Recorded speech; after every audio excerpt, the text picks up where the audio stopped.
Hello বন্ধুরা, কেমন আছেন সবাই? আওয়ার কোজি নেস্টের একটি নতুন ব্লগে আপনাদের সবাইকে ওয়েলকাম। বাইরে বেরিয়ে দেখি ওয়েদারটা আজকে একটুখানি মেঘলা। ভাবলাম বৃষ্টি হবে, কিন্তু বৃষ্টির আর কোনো খোঁজ নেই। যাই হোক, এই ব্লগে আমি আপনাদের সাথে শেয়ার করব আমার দুটো মেয়ের মর্নিং স্কুল যাওয়ার রুটিনটা। আশা করি আপনারা রিলেট করতে পারবেন এটার সাথে।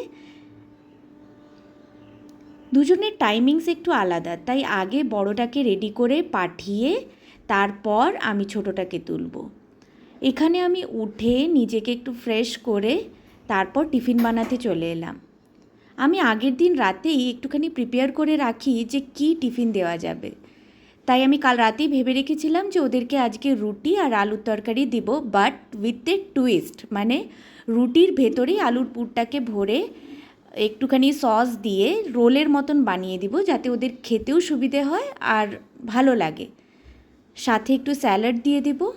আর যেহেতু ওদের স্কুলের টাইমিংসটা অনেকটাই, তাই আমি একটা ছোট্ট টিফিনও দিই, যেখানে আমি একটুখানি স্ন্যাক্স দিয়ে দিই। সেটা হলো আমি দুটো কুকিজ দিয়ে দিব ভাবছি আজকে। আগে টিফিন প্রিপেয়ার করে তারপরে আমি বড়টাকে ঘুম থেকে তুলি। অনেক দিন পর স্কুল খুলছে তো, তাই একটু ঘুম থেকে উঠতে সমস্যা করবে আজকে, বুঝতেই পারছি। ওদের স্কুলে না কোনো নুডলস অ্যালাউ না, স্কুলে ম্যাগি চাউমিন এগুলো কোনো কিছু অ্যালাউ না। আর যেহেতু স্কুলের টাইমিংসটাও অনেকটা, আমাকে টিফিনটা একটুখানি ভেবেচিন্তে হেভি দিতে হয়। এখানে আমার টিফিন বানানো প্রায় কমপ্লিট দুজনেরই। বাটার পেপার কাটছিলাম যাতে রোলটায় ওর হাতটা না লাগে, আর রোল করে দিব যাতে ওর খেতেও সুবিধে হয়।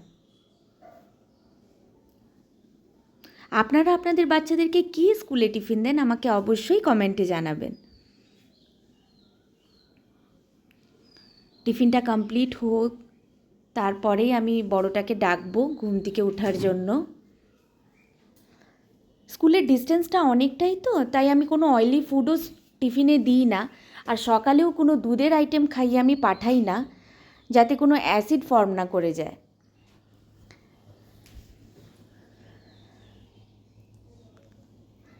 এই যে আমার টিফিন কমপ্লিট এখানে। এবার আমি টিফিনটা সব গুছিয়ে রেখে ব্যাগ প্যাক আগেই রাত্রেই করে রেখেছিলাম। এবার ওকে তুলে আস্তে আস্তে রেডি করব। তারপর আমি ছোটোটাকে ঘুম থেকে তুলব। এখানে ওর ব্রাশ কমপ্লিট। এবার ওকে একটু স্নান করিয়ে দিব, যেহেতু প্রচণ্ড গরম, স্নান না করে যাওয়া যাবে না স্কুলে, আনইজি ফিল হবে। তাই আমি সকালবেলাটা মাথায় না জল দিয়ে আমি গাটা ধুইয়ে স্নান করিয়ে পাঠাই। এখানে ওকে আমি বলি যে তুমি একটুখানি ট্রাই করো সক্স পরার, যেহেতু এখন তো একটু নিজে নিজে করার প্র্যাকটিস করতেই হবে। ক্লাস 1-এ উঠে গেছে এখন, একটু হেল্প করতেই হয় ইউনিফর্ম পরাতে। যাই হোক, এখানে প্রায় অনেকটাই কমপ্লিট। এবার আমি ওর চুলটা বেঁধে দেবো খালি।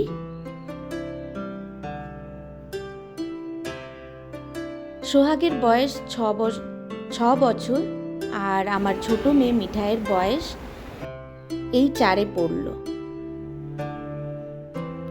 কমপ্লিট, ওর ব্যাগও গুছানো আমার কমপ্লিট হয়ে গেছে। এবার ওকে একটু আমি জলমুড়ি খাইয়ে দিচ্ছি আজকে। অনেক দিন পর স্কুল খুলছে, যেরকম না যাওয়ার ইচ্ছে সেরকম আবার প্রবল যাওয়ারও ইচ্ছে, যেহেতু অনেক দিন পর বন্ধুদের সাথে দেখা হবে, মজা হবে। এই যে চললো স্কুল, ওর বাবা ওকে নিচে গাড়িতে ওঠাতে যাচ্ছে।